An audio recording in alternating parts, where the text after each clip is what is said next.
J'ai l'impression qu'on vit dans un monde où partager son voyage est devenu aussi important que le voyage en lui-même.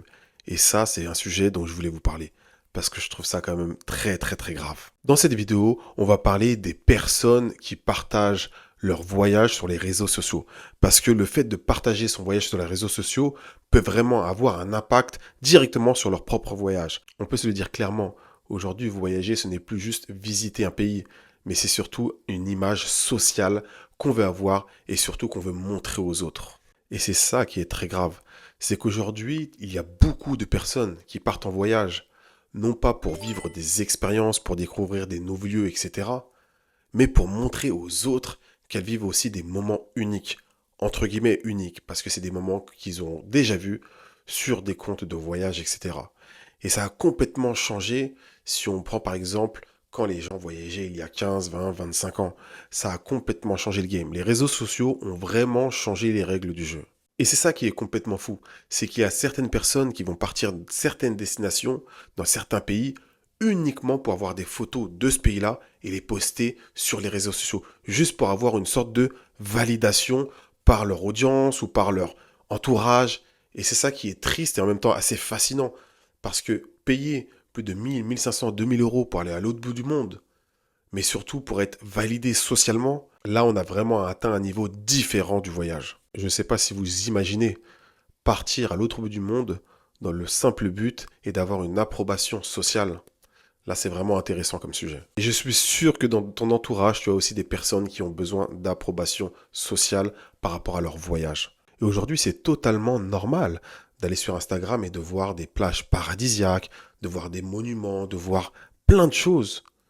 Mais la question que je me pose, c'est ces personnes-là, quand ils font leurs photos, en fait, on ne sait plus s'ils font vraiment la photo parce que ils apprécient le moment ou c'est une photo pour montrer aux gens, pour prouver, j'y étais, je l'ai vu de mes propres yeux, j'ai fait ce selfie, j'ai été dans ce restaurant.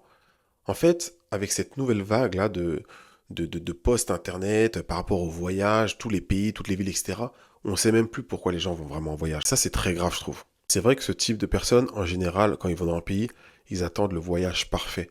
Ils ont tellement vu de photos, de vidéos, de reportages, de vlogs, etc. sur cette destination que ils ont vraiment dans la tête une image parfaite de la destination où ils vont aller. La lumière parfaite, pas de bruit, pas de tag, pas de voiture, pas de pollution, etc. Mais ça, c'est vraiment ce qu'on voit sur les réseaux. Et tout le monde le sait. Quand on va dans un pays, réellement, entre l'image Instagram ou le reportage YouTube ou ce qu'on veut, et la réalité, il y a un fossé. Il y a vraiment un fossé. C'est comme par exemple, quand on voit les vidéos sur New York, et qu'on va vraiment à New York, il y a un fossé de dingue. La différence entre tout ce qui se passe dans la rue, les odeurs, le bruit et tout ça, et ce qu'on voit sur Instagram ou sur d'autres sites. Mais c'est le jour et la nuit. Et c'est vrai que tu as beaucoup de gens qui veulent l'image parfaite pour montrer aux autres. C'est dingue. C'est pour ça que tu as l'impression qu'il n'y a plus de voyage qui est vraiment authentique.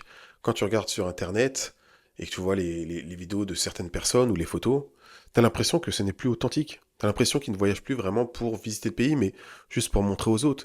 Et ça, on sent que c'est fini l'authenticité du voyage. Vraiment apprécié parce que j'ai toujours rêvé d'aller là-bas, etc.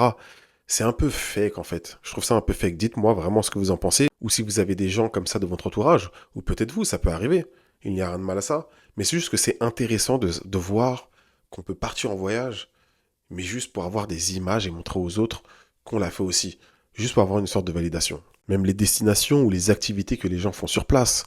Souvent, c'est des activités, pareil, on a vu toutes les activités sur Internet. Les destinations, pareil. T'as l'impression que chaque année, même si oui, il y a un classement des destinations qui sont le plus visitées au monde, mais quand tu regardes un petit peu les réseaux, quand tu prends un peu d'auteur et tu regardes par exemple sur les Instagram, TikTok ou YouTube, il y a toujours quatre cinq destinations qui ressortent par année. Un petit peu comme, voilà, 2025, ça va être cette destination, 2026, ça va être cette destination. Et en fait, je trouve que c'est peut-être bien d'avoir voilà, un top destination par année, mais en fin de compte, on nous influence inconsciemment à aller dans certains endroits. Et c'est ce qui se passe réellement avec le Japon, où depuis, on va dire, allez, peut-être 4 5 ans, tout le monde va aller au Japon. Tout le monde va aller au Japon depuis la réouverture des frontières, avec le tas de vidéos sur YouTube et Instagram sur le Japon, en fait, même les gens qui n'ont jamais été intéressés, par exemple, par le Japon, bah, se retrouvent à aller au Japon parce qu'ils veulent faire comme les autres, ils veulent manger dans un sushi avec le tapis roulant, ils veulent aller à Shibuya, ils veulent aller à Harajuku, etc. Mais ils ne savent pas vraiment pourquoi. C'est juste qu'ils ont vu ça, ils ont dit, moi aussi je veux être de la partie, je veux faire partie de cette vibe, donc je veux aller à Tokyo. Voilà. Et c'est vrai que on retrouve ce phénomène dans plein de pays, chez les voyageurs, dans plein de pays, c'est complètement dingue. Et c'est pour ça que avant d'aller dans une destination, posez-vous la question, pourquoi vous allez dans cette ville ou dans ce pays? Est-ce que c'est parce que inconsciemment vous avez été influencé par les réseaux sociaux, par votre entourage? Ou vous voulez vraiment aller dans cette destination parce que vous avez lu des livres, vous avez vu des choses qui vous intéressent vraiment, mais vraiment profondément? Et c'est ça la nuance. C'est être influencé ou être vraiment intéressé par une destination. Et c'est là qu'il faut trouver le juste équilibre. Et vivre pour les caméras et vivre pour les réseaux sociaux par rapport au voyage, on rate des occasions. On rate beaucoup d'occasions. Et c'est ça le problème. Quand on vit son voyage par rapport aux réseaux sociaux, il y a des conséquences. Moi, je pense que l'authenticité, elle est clairement perdue. Il n'y a plus d'authenticité. Vraiment, il n'y a plus d'authenticité. Parce que quand on part en voyage avec l'intention uniquement de montrer aux autres, on est toujours connecté sur son téléphone en se disant, attends, je vais prendre ça en photo, je vais la poster, ça va me faire des likes. Attends, je vais poster ça en photo, comme ça l'autre il va liker, il va kiffer, etc. Mais c'est pas ça le voyage. C'est pas ça le voyage. Ça veut dire que des fois tu vas te retrouver dans un moment de dingue, par exemple, à rencontrer des locaux ou une bonne ambiance, etc. Au lieu de profiter du moment, la première chose de laquelle tu vas penser, c'est prendre ton téléphone et filmer. Et filmer, faire un selfie, regarder, etc.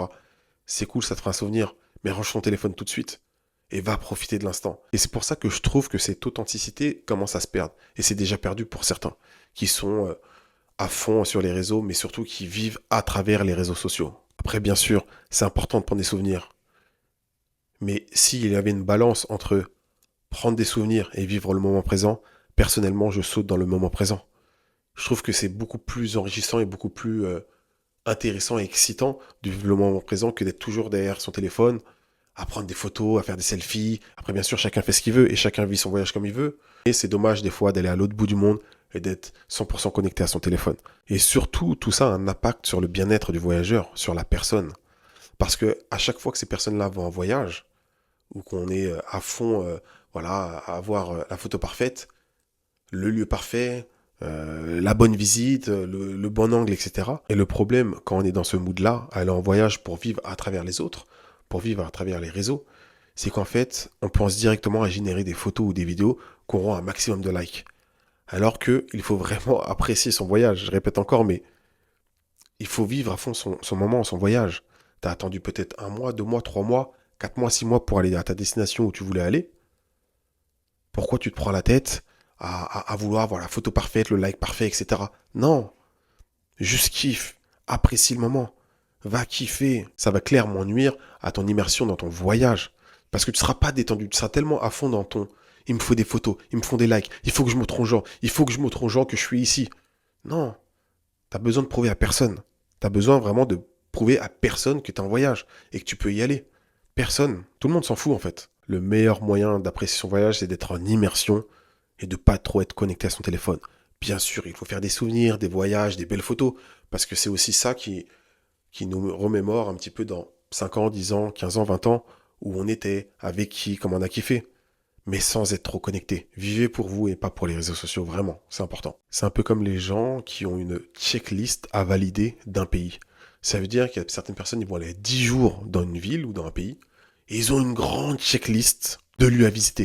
Et il faut absolument qu'ils fassent cette liste-là parce qu'ils ont vu cette checklist des 10 choses à faire sur TikTok. C'est cool, mais ne te focus pas que sur ça, s'il te plaît. Tu ne peux pas être à fond que sur cette liste-là. Il faut que je fasse ça, il faut que je fasse ça, cette activité. J'ai vu un tel qui l'a fait, donc moi, il faut que je le fasse, il faut que j'ai ma photo, j'ai vu ci, ça. Stop, ça, il faut arrêter. C'est arrêter. Je mets ça dans le même sac que les gens qui vivent pas pour eux, ils vivent encore pour les réseaux. Et franchement, c'est dommage. C'est vraiment dommage. Des fois de payer, comme je disais un petit peu avant, mais de payer tout ça d'argent pour finalement faire la même chose que les autres. Et ne pas vraiment être en immersion totale. Et ce qui est vraiment top quand on voyage vraiment pour soi-même, c'est qu'on n'a aucune attente extérieure. On n'a pas besoin de prouver aux autres. Parce que c'est ton voyage en fait. C'est toi qui as payé ton billet, c'est toi qui as payé ton hébergement. qui a loué ta voiture. Donc t'as pas besoin d'être validé par les gens. Il faut vraiment pas penser que tu dois être validé par les gens ou validé par Internet, avoir des likes, etc. Pas du tout. Tu peux mettre en story, c'est sympa. Il faut vraiment se détacher des attentes extérieures. C'est très important de ne pas rester connecté à ça. Parce que franchement, ça va te prendre la tête et chaque matin, tu vas dire, il faut que je visite un nouveau lieu absolument Instagrammable parce que sinon, ça va pas être cool et qu'on va me dire que ça se trouve, j'ai pas kiffé mon voyage, etc. Et alors qu'en fait, pas du tout. Je le répète, hein, mais voyage pour toi-même. C'est vraiment très important. Et pour moi, le plus important en voyage, c'est vraiment l'immersion et la découverte. Et quand je dis découverte et immersion, c'est vraiment au contact des locaux. Dans n'importe quel pays où tu vas, c'est super important d'être connecté aux locaux. Parce que c'est eux qui vont t'emmener dans des endroits différents, qui vont t'emmener dans des soirées différentes, qui vont t'emmener vraiment dans des lieux vraiment peut-être atypiques, où il n'y aura pas de touristes, où là tu vas vivre une expérience spéciale. Et dans cette expérience spéciale, oublie ton téléphone. Juste kiffe avec eux, ça parle un anglais un peu bancal, eux aussi parlent pas trop bien anglais, ça se comprend un petit peu, je t'invite, je paye ma tournée, mais laissez-vous aller en immersion. Ça, c'est vraiment le Graal. La découverte et l'immersion avec des locaux, sans se prendre la tête, ça, c'est le top. C'est ça qui est magique, c'est que lorsque t'es pas préoccupé par ton voyage, par poster des photos sur les réseaux sociaux pour montrer aux autres, c'est qu'en fait, inconsciemment, tu te laisses aller. Tu te laisses aller à des rencontres, tu vas parler avec des gens qui sont dans les magasins, etc. Et c'est ça qui est kiffant. C'est qu'en fait, comme tu n'as pas d'attente pour montrer aux autres, bah finalement, inconsciemment, t'es plus ouvert. T'es plus ouvert, je trouve. Et t'as pas besoin d'être toujours comme ça, vouloir montrer, montrer, montrer, montrer. C'est ce qui permet d'avoir des discussions vraiment profondes avec des locaux et vraiment de découvrir des endroits très cool, en fait. Priorise systématiquement ton expérience avant ton image sur les réseaux. Franchement, c'est super important. Et c'est ça l'essence du voyage. C'est vraiment kiffer le moment présent, kiffer l'instant présent. Sachant que c'est des endroits où tu vas rester peut-être 2, 3 semaines, un mois, 2 mois. Il faut vraiment apprécier le moment. Ça, c'est le plus important, je trouve. Mais je pense sincèrement que les voyages ne devraient pas être une compétition. Et aujourd'hui, tu as l'impression qu'avec les réseaux, c'est une compétition. Connecte-toi, par exemple, sur n'importe quel réseau social, Instagram, TikTok ou autre, mets le nom d'une ville, et tu vas voir, tu as l'impression c'est la course à qui aura la meilleure vidéo, le meilleur plan, la meilleure photo. C'est intéressant, bien sûr, mais ça a pris un tournant qui est trop profond, en fait. Et ça manque vraiment d'authenticité. Moi, je vois le voyage comme une occasion déjà de découvrir des lieux, découvrir des cultures, mais aussi de se découvrir soi-même. Parce que pour moi, le voyage, c'est l'une des choses les plus intéressantes qui existent dans le monde. C'est la plus grande richesse, avoir le luxe de voyager où on veut dans le monde. C'est dommage de prendre cette occasion-là pour juste montrer aux autres, mais de pas vivre ce moment-là pour soi-même en fait. Je serais vraiment intéressé que vous partagez en commentaire votre ressenti sur le voyage. Pour vous, le voyage, c'est quoi? Est-ce que c'est vraiment se découvrir soi-même, découvrir un endroit, poster à fond sur les réseaux sociaux, faire 400 stories? Qu'est-ce que c'est pour vous le voyage? Après, bien sûr, chacun fait ce qu'il veut. On n'est pas là pour juger, dire que c'est bien ou c'est pas bien, parce qu'on est dans un monde libre. Si demain il y en a qui veulent voyager avec une caméra sur la tête et tout filmer, ils peuvent le faire. C'est très bien, ils peuvent documenter aussi leur vie. Ça n'y a pas de souci. Mais dans un souci de se découvrir soi-même et de vraiment apprécier le bon moment, parce que pour moi, apprécier le bon moment, c'est vraiment être off, ne pas être connecté. Peut-être après, à la fin de la journée, je sais pas, tu t'es baladé, tu as fait entre 15 et 20 km à la journée, tu t'es baladé, tu as été en montagne, tu as été dans la ville, tu as rencontré plein de gens, etc. Tu as fait des trucs cool, tu as découvert des petites rues où il n'y a que des locaux, des petits magasins, ça parle pas anglais, ça parle que dans leur langue, etc. C'est cool, le soir tu te poses à l'hôtel ou dans un petit café, tu prends ton petit jus, voilà, tu résumes ta journée, t'es tranquille. Et là c'est cool parce que tu vas faire un résumé. Pendant cette journée, tu n'auras pas été en mode selfie partout, vidéo à gogo, oui, oui, oui, oui. Je trouve que c'est dommage en fait de... Je sais pas, hein, dites-moi en commentaire, je serais vraiment, je serais vraiment intéressé d'écouter vos commentaires et vos avis. Parce que malheureusement, j'ai l'impression que maintenant, le voyage, c'est uniquement comme ça. C'est uniquement montrer aux autres. Bien sûr, mais même moi, je poste quelques stories des fois quand je suis en voyage, etc. Mais ça reste quelques stories. Je vais pas poster à chaque fois tout. Et surtout, je m'en fous d'avoir la photo parfaite. Parce que je voyage pour moi, vraiment pour moi, pour mon expérience. Je vais partager, bien sûr, un petit peu. C'est normal, c'est normal. Tout le monde partage. On est dans un monde aujourd'hui où il faut partager, il faut montrer. Mais après, je pense qu'il y a plusieurs niveaux, il y a plusieurs levels où il faut montrer son voyage. Il faut, moi, je pense, concrètement, voilà, prendre ses photos, faire ce qu'on a à faire, mais kiffer, kiffer. Kiffer, mais surtout, n'attendez pas une validation des réseaux, n'attendez pas une validation de votre entourage, etc. Vous leur devez rien, en fin de compte. Vous leur devez rien. Quand vous voyagez, n'essayez pas forcément d'aller dans les pays qui sont un peu trend. Vous voyez ce que je veux dire? Il y a tellement de pays à faire, que ce soit en Amérique latine, en Asie, en Afrique, partout dans le monde, que ce serait dommage de chaque fois de suivre la vibe. Voilà, 2025, il faut faire ça, ça, ça. Donc moi, je vais faire ça, ça, ça. C'est super dommage. Après, bien sûr, des fois, il y a des événements dans le pays. Par exemple, février-mars, c'est plus le spring break quand on va au Mexique ou aux États-Unis. Euh, Si on va par exemple au Brésil, en février-mars, il y a le carnaval. Si on va par exemple en avril, en Thaïlande, il y a Songkran, etc. Là, c'est différent parce qu'on va à des dates clés où il y a des événements, on va dire, culturels ou locaux. Et là, c'est intéressant. Là, c'est intéressant de voir comment les locaux vivent cet événement-là. Mais en aucun cas, c'est un événement forcément pour montrer, en fin de compte.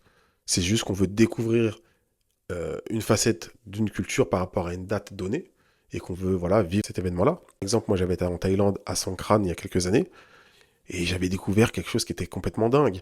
Tout le monde s'arrosait, j'étais avec mes potes et pourtant c'est quelque chose que je vois pas trop sur les réseaux. Et pourtant c'est un des meilleurs événements. Mais pour en revenir à ce que je disais, ne suivez pas les trends en fait. Suivez votre instinct et votre vibe. Suivez un petit peu où vous voulez aller, où vous avez toujours voulu aller, sans pour autant suivre exactement les destinations. À un moment, c'était la vibe Zanzibar, tout le monde allait à Zanzibar. Faut vraiment un petit peu sortir des sentiers battus, même des destinations comme ça qui sont un peu trend.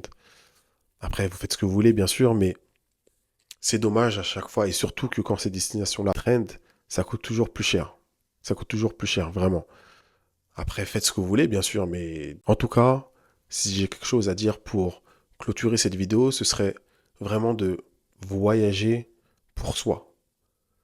Faites-vous kiffer en premier. Vivez les expériences à fond avec les locaux, avec vous-même, avec vos amis. Et vous allez voir que vous allez vraiment beaucoup plus kiffer que vos voyages que d'avoir la pression de se dire il faut que je poste absolument pour qu'on voit que je suis dans ce pays-là, pour qu'on me valide, pour qu'on dise ah, regarde Steve, il a été là, lui c'est un bon. Je m'en fous complètement en fait. J'en ai rien à faire. Je vis pour moi, je vis pas pour les autres. Et c'est ça le problème des réseaux sociaux. C'est un outil incroyable, mais en même temps c'est un outil qui rend les gens tellement narcissiques et qui ont besoin de validation ça en devient vraiment, je vais pas dire cruel, mais quand même assez spécial. Parce que beaucoup de gens se mettent beaucoup de pression, voilà, comme je disais, pour avoir vraiment la photo parfaite, le lieu parfait, etc. Et finalement, ils kiffent pas leur voyage à 100% parce que ils ont peut-être pas eu le nombre de vues sur leur story, ou le nombre de likes, ou le nombre de commentaires, sachant que peut-être dans leur entourage, il y a aussi des personnes jalouses, etc. Après, c'est tout un délire psychologique, mais moi, je vous encourage, essayez en tout cas, pour le prochain voyage, de vous déconnecter un petit peu de vos téléphones et des réseaux sociaux. Vous allez voir que vous allez encore plus apprécier votre voyage. Et en tout cas, dis-moi en commentaire, c'est quoi ton prochain voyage et si t'es plutôt team réseaux sociaux et montrer tout ce que tu fais de A à Z, ou team tu sais profiter de la vie et tu calcules pas trop les réseaux, tu postes un petit peu mais pas trop, mais tu préfères passer des bons moments avec toi-même, tes amis, des locaux et kiffer la life. En tout cas, je t'invite à mettre un petit pouce bleu, franchement ça fera plaisir. Surtout, n'hésite pas à commenter et si c'est pas déjà fait, abonne-toi. Franchement, ça aussi ça me ferait plaisir. Comme ça, je vais encore faire beaucoup plus de vidéos, plus de vlogs qui arrivent, etc. Je te dis à bientôt, bon voyage, peace.